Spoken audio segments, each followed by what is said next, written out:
Thanks for watching. I'm Prerna Agarwal, Technical Product Owner for The Guardian. Today we'll be giving you Guardian update of Sprint 63, which lasted from April 15th to April 26th. So just a quick overview of the agenda. We'll be looking at the roadmap. We'll be also talking about the issues that we tackled in Sprint 63. Then we'll be giving you a short demo on Sprint 63. Then we'll be talking ahead of week of April 29th, which is Sprint 64. We'll also be talking about the issues that we'll be tackling in Sprint 64. We'll be talking about the upcoming releases, and we'll be talking about the community submissions and giving you some of the ways that you can either submit bugs or policy requests through various different channels. So just a quick overview of the Guardian roadmap. Right now, we are actually working on the global environmental Guardian data source indexer component for Hedera and IPFS. We are working on the development of gold standard methodology for methane and emission reductions. We are working on the full project data comparison as produced captured by policies. We are also working on the revamping Guardian user roles and permissions model. Talking about Sprint 63, so in Sprint 63, we committed to 46 story points and we delivered 39 story points, which includes Fireblocks, raw signing integration. Also, we have closed the 3176, which is live project data migration across policies, across Guardian instances. And we worked on the DLT to address flawed methodologies block, and we also fixed one of the bugs, which is 3510, which is the policy import process is taking a lot of time. Now let's look at Sprint 63 demo. So the first ticket what we'll be looking at is 3176, which is live project data migration across policies, across the Guardian instances. So there are many cases, example, the policy deprecation cases developed in the course of a ticket 2030, in which project developers may need a supported pathway to migrate their active project execution onto a different platform. This platform is used here in the broad sense of the word and can mean any permutations of another version of the same policy, another methodology altogether, or in another standard registry or another instance of Guardian. To relate 1896 with the difference that in this case, users migrate projects to start enriching all newly minted tokens with additional information. So in order to solve this, what we have done is I have recorded a detailed video on this feature where we would need two policies and we'll be migrating the data from one policy to another, provided that we would migrate the policy data from one to another with the virtual keys importing and exporting. Let's look at, so as you can see here in this video that we have two policies, which is two versions, which is IREC 4 and IREC 4 second version. And here what I will be doing is I will be first exporting, but now as you can see in IREC 4, we have run the IREC 4 in the dry run mode, and we would be executing IREC 4 in detail. So I would just like to forward this to go to the trust chain and see how this looks. Now, as you can see, we have created the trust chain of IREC 4. This is the normal policy. Now, the next, what we will be doing is we will be exporting the policy data by clicking on export policy data. Now, once the policy data is exported, and it will get downloaded onto your local system as IREC_4 data is the extension of the policy data which is exported. Now, what we'll be doing is we'll be migrating that data into our next destination policy. So now this is our migrate data, which we already have when we previously developed and launched the migration mechanism during the discontinuing policy feature. But now we have enhanced this in order to implement the live project data migration. Now, as you can see here, you have an upload button beside source policy where you can actually select the downloaded data file which you have just exported it, and now you will import here and then click and select the destination policy. Then you need to click on the migrate policy state checkbox to migrate that data from source to destination. Now we can just select the VC documents. We can also select the VP documents. In the first stage, we'll be selecting the schemas, respective schemas from source and destination. In the fifth step, we will be selecting the role from the destination to source to destination. There are no tokens to be mapped because in the destination policy that is not executed and we don't have any tokens minted yet. Now in the next step, we will be just mapping the blocks so that the flow remains and there are no errors when you migrate the data. You will be just checking all the blocks. Once that is done, once you confirm that this is a process where we migrate the data, you would see all and every step-by-step process here in this process bar.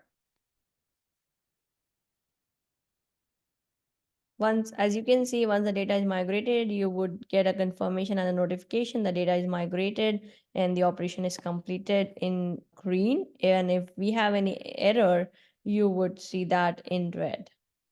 Now we would go to the destination policy and then check what the status is. Now, as you can see, all the data has been migrated from the source to the destination file, and you can see the trust chain created here. Once that is done, now we would try to add more documents to our destination policy.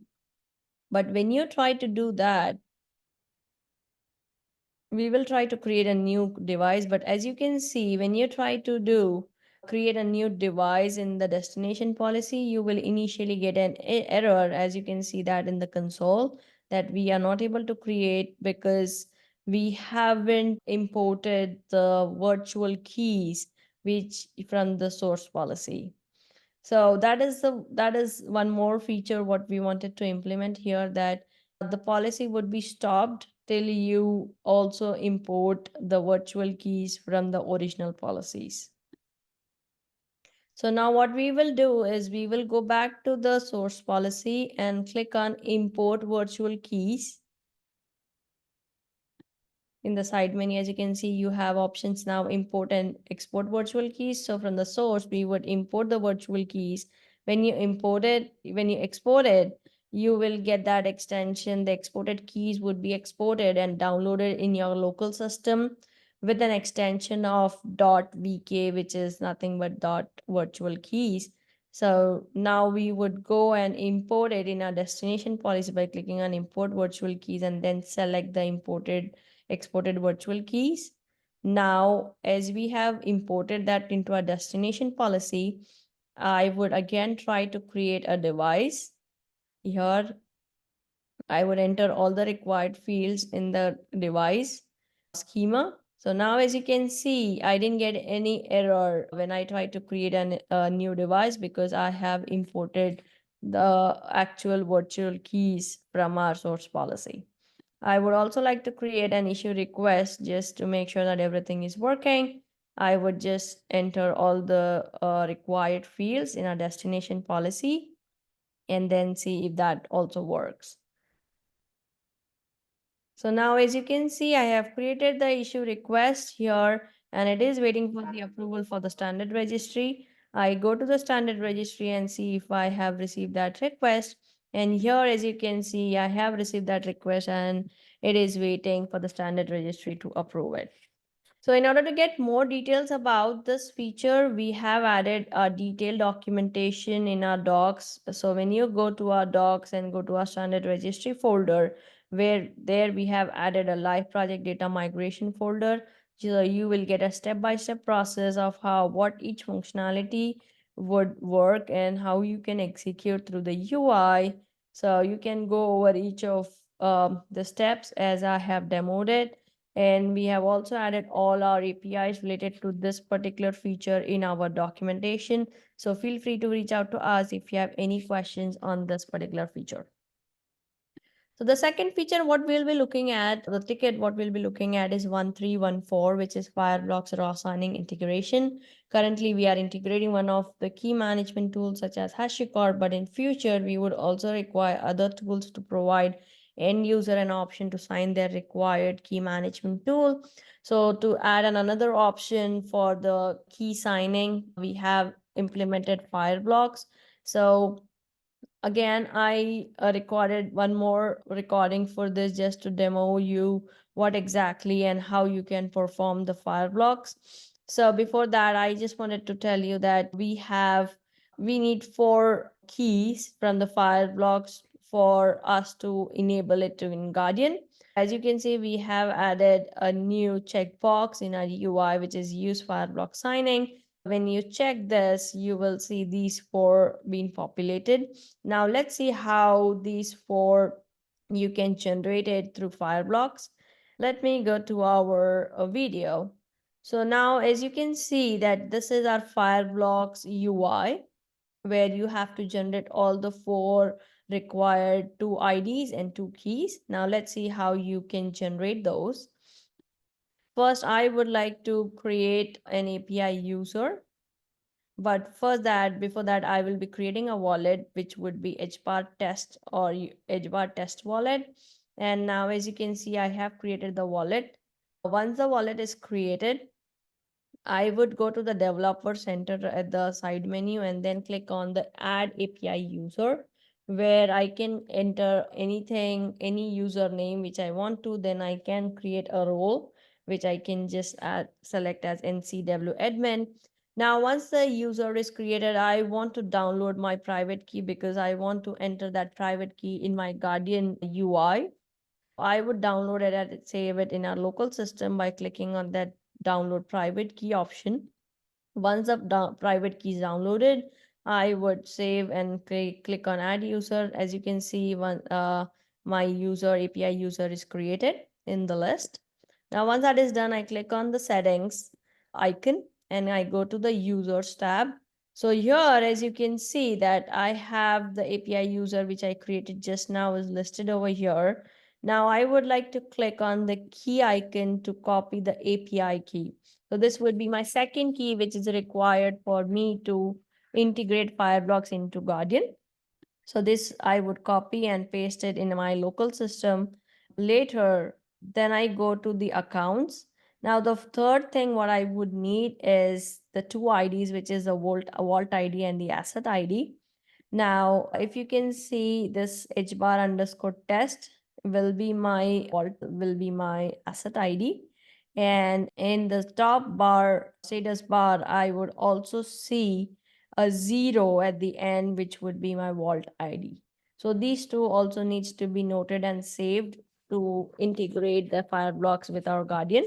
So I have saved hbar underscore test and 0 in my local. Now, when I click here, when I check the use Fireblock signing, I would need all these four as I discussed. Now, I would like to enter the Fireblocks vault ID, which is Fireblocks SSID would be the hbar underscore test, which I created. And the API key and the private key you need to, as we have copied from the Fireblocks, you need to use that and enter the respected API and the private key in our Guardian and then click on generate. So once these keys and IDs are entered and click on generate, the Guardian will now be using Fireblocks for signing all the transactions and then we'll be getting that back the response from the Fireblocks. So in order to get more details about the Fireblocks, we have added a detailed documentation here, how the Guardian UI will look for the Fireblock signing and also the Fireblocks UI, which I have just demoed. We have also added that with the screenshot just to make sure that you follow each and every instruction and copy paste and generate all the keys required from the Fireblocks. In addition to this, we have also added a detailed diagram of how the Fireblock signing is a sequence diagram is happening inside the Guardian to make sure that the Fireblocks is signing our documentation and giving us a response as required.